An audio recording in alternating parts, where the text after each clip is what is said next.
What's going on today, guys? Welcome back to an episode of WNN. I'm your host, Massive Hater. Tonight we'll be talking about the music production news. In our first story, there's a new free online collaboration platform for producers, artists, and engineers, or whoever else wants to use it.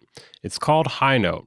Oh, sorry guys, it actually doesn't say engineers on here, so engineers, you're gonna have to pack it up, you're not allowed on this platform. So it allows you to create a space where you can share your sound, you can share full songs, sections, multiple revisions, ask for general or specific feedback. The feedback comes in real time, but more importantly, it can be time-stamped. Time-stamping can avoid misunderstandings if you're concerned about a particular point in a track or a collaborator suggests a change. If a collaborator has a new idea for a melody, they can record over your audio, re-upload it, and let you hear it straight away. And obviously, you could do a similar thing through email, SoundCloud. There's another platform called Mixup that I think has a better UI to it, but it also costs money to use the more advanced features. Mixup also has a plugin with it. HIGHNOTE is actually in beta though, and it's free, so make sure to check it out. I actually checked it out earlier. I'm not sure if I'm experiencing a bug or not, but for some reason the waveform on it is really small for me. Not sure what's up with that. I feel like it'd make more sense if it took up a little more of the screen. That way you can see where you're at in the song a little better. Anyways, in our next story, I don't really know how to explain it, but you better fucking subscribe. If you don't subscribe, I'm gonna come to your house at night and I'm news. In our next story, have you ever learned what it's like to be wrong? Well, it turns out you're wrong. Let's see why. Oh god, this Giga Chat is giving me an inferiority complex, man. Why don't they make this smaller? Alright, so DJ A-Lock says, you never waste time when producing music, even if it's not a hit. I beg to differ. I waste music producing all the time. One of the top suggested Google searches for him is if DJ A-Lock is real, and I could see why people would ask that. When you have this like AI-generated Giga Chad looking face here, and he's also wearing what appears to be like a 3D modeling suit or something. Either that or it's just a suit with a bunch of nipples on it. So apparently in this interview they confirm he's an actual human. Do we really know that though? I don't. I've never seen him before. This guy's just got all the tropes going. He's also got a man bun here, a term I haven't heard in quite some time. That's a man bun, right? In the comments of my last video, someone said I'm SYNTH Eeyore. I think they're right. He's just a sad guy that talks about music production. He's so incredibly sad. Seriously, help me. Help. In our next story, Hans Zimmer explains why MIDI saved his life and what his favorite soft synth plugin is. I swear to God, if it's Omnisphere, I'm going to take this camera and bash myself over the head until I die. And I guess by the transitive property, MIDI will not have saved my life. It'll have ended my life. Let's check it out. Thank God, his favorite soft synth plugin is Zebra. You know, like I said, if it was Omnisphere, I was going to do something horrible. For anyone new here, don't hate Omnisphere, just think it's overrated. When I say overrated, I don't think it's bad. I just think it's not as good as people say it is. According to Hans, the underlying quality of the sound is not going to let me down. The code in each module is really well written. The oscillators are great and the circuits are great. And there's one module that's a bit dodgy, but they're all of equal quality. And I like the graphic user interface that is intended for a soft synth as opposed to an emulation. I feel that. Sometimes emulation UIs, I don't know, I'm not feeling it.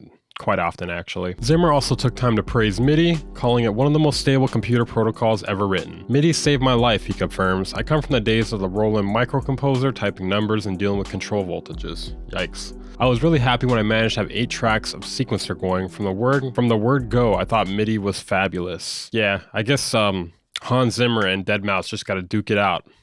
There's no other way to settle this. News. In our next story, we got one of the strangest names for a plugin that I've probably come across, other than Dalai Lama. Absolute banger, by the way. And no, I'm not being sarcastic. So the name of the plugin is called Put Me On Drums, which I feel like if you actually use this plugin could get really confusing when you're talking to someone else about it. I feel like they didn't really think this one through, but it's by the plugin company named K391, which sounds like some sort of cyborg dog. The company's actually WA Production, but I wanted to keep that cyborg dog joke in here.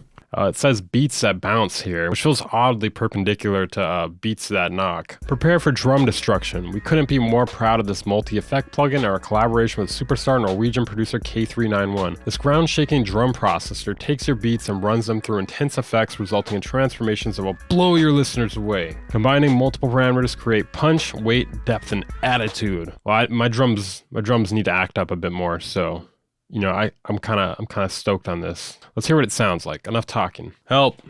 I turned into a black screen. Help! Okay, we're back. Okay, let's hear what this sounds like.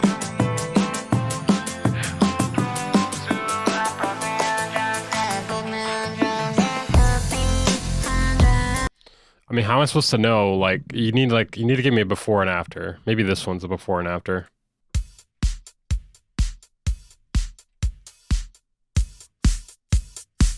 Okay, that's kind of nice. Let's check this one out. Classic beat.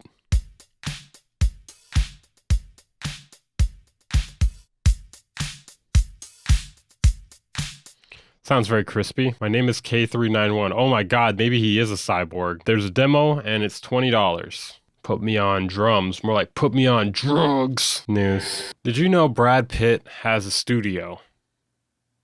Yeah, this is news to me too. Let's check it out. This is some bullshit, man.